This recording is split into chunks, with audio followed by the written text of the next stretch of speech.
There's no feeling more intense than starting over. If you deleted your homework the day before it was due, as I have, or if you left your wallet at home and you have to go back after spending an hour in the commute. If you won some money at the casino and then put all your winnings on red but it came up black. If you got your best shirt dry cleaned before a wedding and then immediately dropped food on it. If you won an argument with a friend and then later discovered that they just returned to their original view. Starting over is harder than starting up.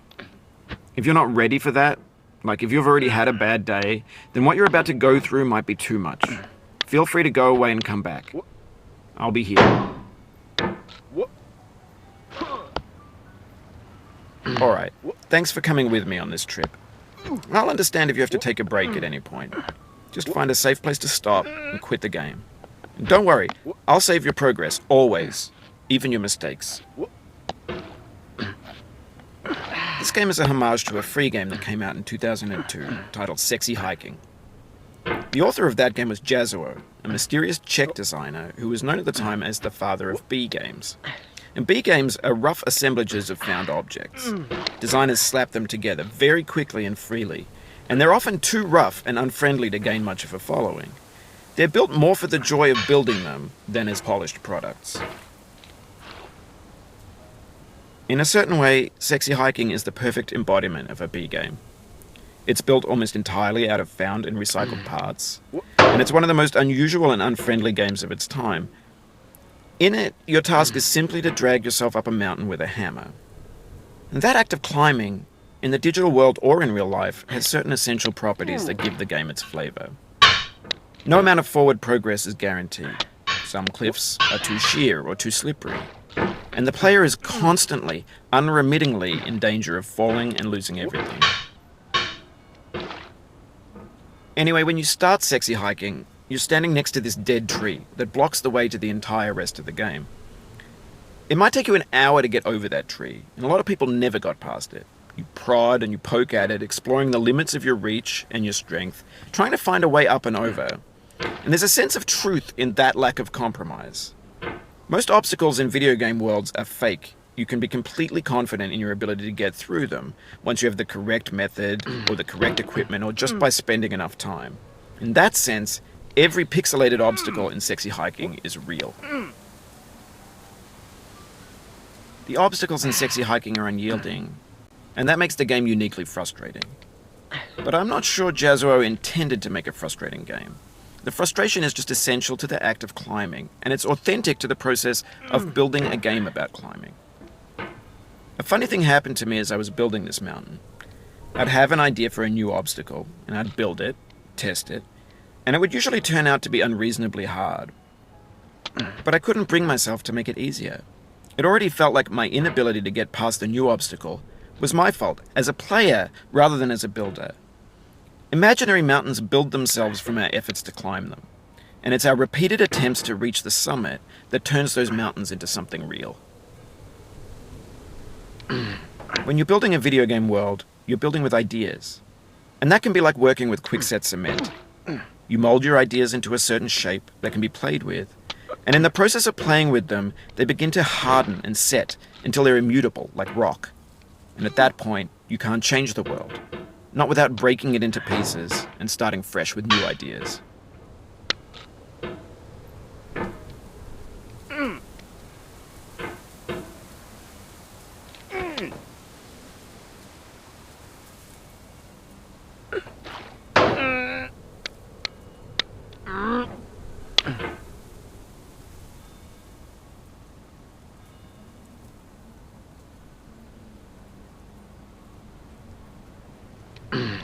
For years now, people have been predicting that games would soon be made out of prefabricated objects, bought in a store and assembled into a world.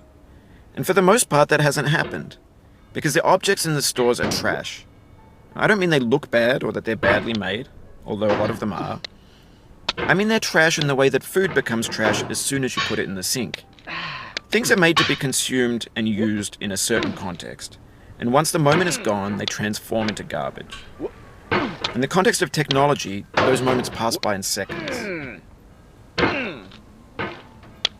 Over time, we've poured more and more refuse into this vast digital landfill that we call the internet. It now vastly outnumbers and outweighs the things that are fresh and untainted and unused. When everything around us is cultural trash, trash becomes the new medium, the lingua franca of the digital age. And you can build culture out of trash. But only trash culture. Be games, be movies, be music, be philosophy. Maybe this is what digital culture is. A monstrous mountain of trash, the ash heap of creativity's fountain. A landfill with everything we ever thought of in it. Grand, infinite, and unsorted. There's 3D models of breakfast, Gen X's fanfic novels, scan magazines, green screen Shia LaBeouf, banned snuff scenes on LiveLeak. Facebook's got lifelike bots with unbranded adverts and candid shots of Kanye and Taylor Swift mashups, car crash epic failed GIFs, Russian dashcam vids, discussions of McRibs, discarded, forgotten, unrecycled, muddled, rotten, untitled. Everything's fresh for about 6 seconds, until some newer thing beckons, and we hit refresh. And there's years of persevering, disappearing into the pile, out of style, out of sight. In this context, it's tempting to make friendly content that's gentle, that lets you churn through it but not earn it. Why make something demanding if it just gets piled up in the landfill, filed in with the bland things? When games were new, they wanted a lot from you. Daunting you, taunting you, resetting and delaying you. Players played stoically. Now everyone's turned off by that. They want to burn through it quickly. A quick fix for the fickle, some tricks for the clicks of the feckless. But that's not you, you're an acrobat. You could swallow a baseball bat.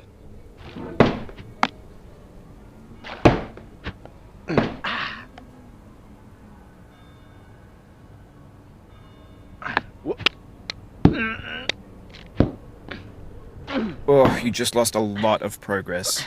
That's a deep frustration, a real punch in the gut.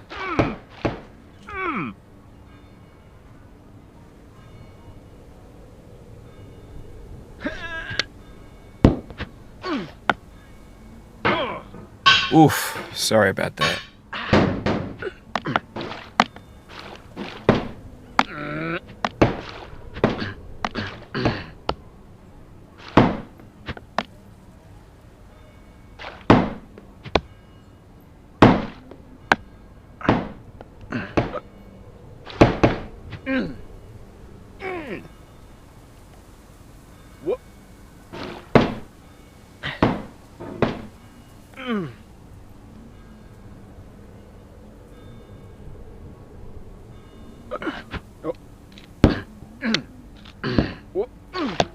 Oh, it happened again.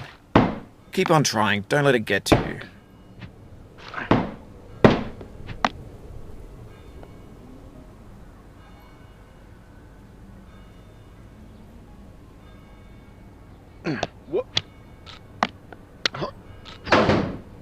This thing that we call failure is not the falling down, but the staying down. Mary Pickford.